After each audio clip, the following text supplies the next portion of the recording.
আমাদেরকে একটা নীতিমালা প্রণয়ন করেছেন, যেটা 2025 সালের নামে আউটসোর্সিং নীতিমালা। এই নীতিমালা আমরা চাই নাই।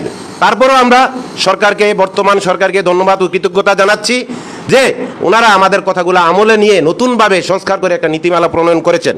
কিন্তু এই নীতিমালাটা আমাদের শ্রমিকের পক্ষে নয়, এটা সম্পূর্ণ ঠিকাদারের পক্ষে নীতিমালা তৈরি হয়েছে। আমরা এই নীতিমালার তীব্র নিন্দা ও প্রতিবাদ জানাচ্ছি এবং এই নীতিমালা সংস্কার করার জন্য আমাদের যে দাবিগুলা ছিল, এই দাবিগুলা অন্তর্ভুক্ত করার জন্য আমরা আবার এই নীতিমালায় যেন নতুনভাবে সংযোজন বিয়োজন করে আমাদের সকল দাবিগুলা এই নীতিমালার ইয়াতে নেওয়া হয়। এই কারণে আমরা আজকে একটা সংবাদ সম্মেলনের আয়োজন করেছি। এই সংবাদ সম্মেলনের প্রধান অতিথি হিসাবে আমাদের প্রাণপ্রিয় নেতা, আমার অত্যন্ত শ্রদ্ধাভাজন এবং আমার রাজনৈতিক শিক্ষাগুরু জনাব জুনায়েদ সাকি ভাই এখানে উপস্থিত হয়েছেন। এখানে উপস্থিত আছেন বাংলাদেশ আউটসোর্সিং কর্মচারী কল্যাণ পরিষদের নির্বাচিত সংগ্রামী সভাপতি, কারাবরণকারী সভাপতি মোহাম্মদ মাহবুব রহমান আনিস এবং ভারপ্রাপ্ত সাধারণ সম্পাদক এস কে নূর সহ এই সংগঠনের ঊর্ধ্ব পদের বিভিন্ন নেতৃবৃন্দ সকলকে জানাই আমার সংগ্রামী সালাম, আসসালামু আলাইকুম। আমরা 2025-এর যে আউটসোর্সিং নীতিমালা সরকার আমাদের উপহার দিয়েছেন, এই উপহারে আমরা ব্যথিত, মর্মাহত।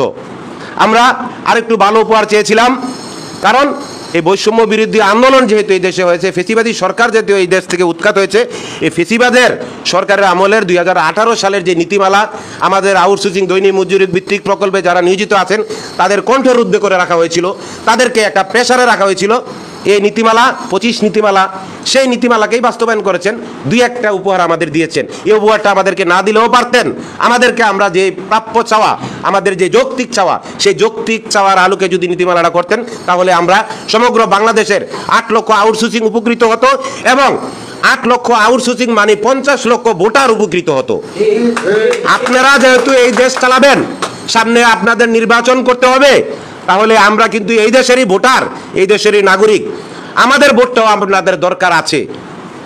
আমরা সাধারণ খেটে খাওয়া মানুষ, সাধারণ ভোটার হিসাবে আপনাদের কাছে আমাদের প্রাণের দাবি, আপনারা এই নীতিমালাটা যেহেতু এখনো প্রজ্ঞাপন হয় নাই, নীতিমালা আকারে আপনারা পাবলিশ করেছেন, এই নীতিমালাটা সংযোজন বিয়োজন করে আমাদের এই যৌক্তিক দাবিগুলো এই নীতিমালার অন্তর্ভুক্ত করবেন। এই নীতিমালার অন্তর্ভুক্তকরণের জন্য যা যা আমরা লিখে টাইপ করে আজকে সংবাদ সম্মেলন বা সাংবাদিক media, electronic media, press media এবং বিভিন্ন গোয়েন্দা সংস্থা যারা আছেন তাদের মাধ্যমে সরকারের উপরে মহলে পৌঁছানোর জন্য আমরা এই নীতিমালার অন্তর্ভুক্তি করার জন্য আমাদের দাবিগুলো আমরা পরে শোনাবো। প্রথমে লেখা আছে আউটসোর্সিং নীতিমালা 2025, কিন্তু সেটা বাতিল করে, ঠিকাদার প্রথা বাতিল করে স্ব মন্ত্রণালয়ের অধীনে হস্তান্তর করতে হবে এবং কর্মরতদের বয়স শিথিল করে আত্মীয়করণ করতে হবে। সেবা ক্রয়কারী প্রতিষ্ঠানের প্রদানের বাজেট খাতে হস্তান্তর করতে হবে। মানে আমাদের বাজেটটা বিভিন্ন মন্ত্রণালয়ে থাকে, এই কারণে আমাদের আউটসোর্সিংয়ের বেতনটার মধ্যে অনেক জটিলতা হয়। আমরা চাচ্ছি আমাদের স্ব প্রতিষ্ঠানের প্রদানের মাধ্যমে বাজেটটা হস্তান্তর করে আমাদের বেতন খাত তৈরি করে সেবা খাত নাম দিতে হবে। আউটসোর্সিং কথা বাতিল করে সেবা পরিবেক্ষণ কমিটি দ্বারা সংশ্লিষ্ট কার্যক্রম পরিচালনা করতে হবে। সেবা ক্রয়কারী প্রতিষ্ঠানের সাথে সেবা প্রদানকারীর সরাসরি যুক্ত করতে হবে। অফিস সহায়ক ও টিএনটি ভুক্ত গাড়ি ড্রাইভার সরাসরি নীতিমালায় সংযুক্ত থাকতে হবে, কোনো ধরনের নীতিমালার বাইরে রাখা যাবে না। আমরা মাতৃত্বকালীন ছুটি 6 মাস চেয়েছিলাম, যারা সরকারি চাকরি করেন তারা 6 মাস পান। আমার প্রশ্ন হইল, মাতৃত্বকালীন ছুটি যারা সরকারি চাকরি করে তারাই মা হয়, আউটসোর্সিং যারা চাকরি করে তারা কি মা হয় না? তো তাদের ছুটি আমরা 6 মাস চেয়েছিলাম, ওনারা নীতিমালায় আমাদেরকে 45 দিন দিয়েছেন। আমরা এই ছুটিটা বৃদ্ধি করে মিনিমাম 90 দিনের দাবি করি। আমাদেরকে পেনশনের আওতায় সরাসরি আনতে হবে, যা জিবি ফান্ড তৈরি করতে হবে। সেবা কর্মচারীদের প্রতি বছর ঝুঁকি কাজের জন্য মানসম্পন্ন সেফটি পোশাক দিতে হবে এবং সেটা প্রতিষ্ঠান থেকে ব্যয় করতে হবে।